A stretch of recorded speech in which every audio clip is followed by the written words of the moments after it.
sommes les persécutés de tous les temps et de toutes les races.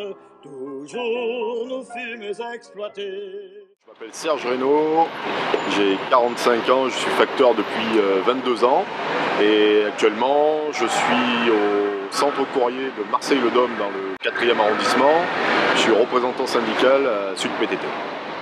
Alors, je voulais t'interroger sur une question toute simple. Je vois qu'il y a beaucoup de voitures de particuliers et que dans les voitures, les facteurs, a priori, mettent les courriers. C'est une habitude d'utiliser ces... Alors, c'est malheureusement une habitude.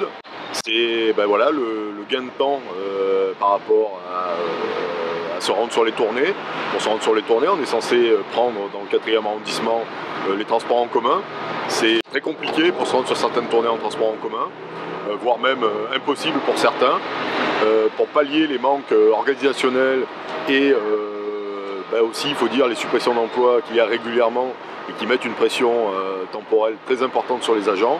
Un certain nombre d'agents, un nombre significatif d'agents, utilisent effectivement leur véhicule personnel. Mais c'est une pratique qui est autorisée par le règlement? Absolument pas.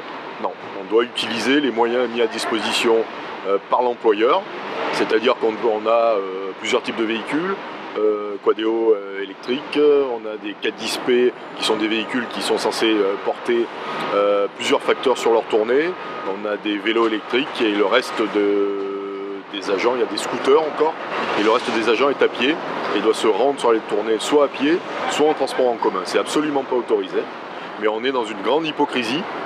La Poste voit, c'est très facile, hein, on est sur le parking, notre responsable par exemple il est juste à côté, il voit parfaitement les gens prendre leur véhicule et ne dira jamais rien. Aucun de nos cadres n'a jamais rien dit parce que tout simplement, ils savent très bien que si le travail peut être fait dans les heures, il peut l'être qu'à ces conditions-là, c'est-à-dire en enfreignant le règlement à ce niveau-là, entre autres. Et pourtant, j'ai cru comprendre qu'ils vous demandaient également tous les ans l'assurance, la preuve que vous avez une assurance professionnelle pour l'utilisation de vos véhicules. Absolument pas. Non. Étant donné qu'on n'est pas censé utiliser nos véhicules à des fins professionnelles, il n'y a absolument pas d'assurance qui est requise. En fait, ça se fait comme ça, en freelance absolu, avec l'accord entre guillemets tacite de la direction qui ne dit rien et qui pourtant n'hésitera pas à se retourner contre les agents s'ils ont un problème avec leur véhicule, un accident, on peut imaginer. À ce moment-là, ils leur tomberont dessus en leur disant vous ne respectez pas la réglementation, alors que tous les jours, ils voient faire les agents qui ne disent rien, parce qu'au fond, ça les arrange bien. Leur organisation du travail sont tellement tendues que si les agents n'utilisaient pas leur véhicule, ils seraient obligés de remettre de la force de travail ou d'acheter des véhicules plus adaptés aux situations, etc. Donc eux, ça leur coûte rien et c'est toute la prise de risque et pour l'agent. Oui, parce qu'on ne peut pas dire qu'ils ne soient pas au courant, parce que là on voit qu'il y a des facteurs qui sont en train de charger et le centre de tri est juste là, donc en face des fenêtres de la direction. Voilà. Et alors, dans ces cas-là, vous êtes remboursé, vous n'êtes pas remboursé de l'essence ou de quoi que ce soit? Étant donné, on ne peut pas être remboursé de quelque chose qui n'existe pas, censément.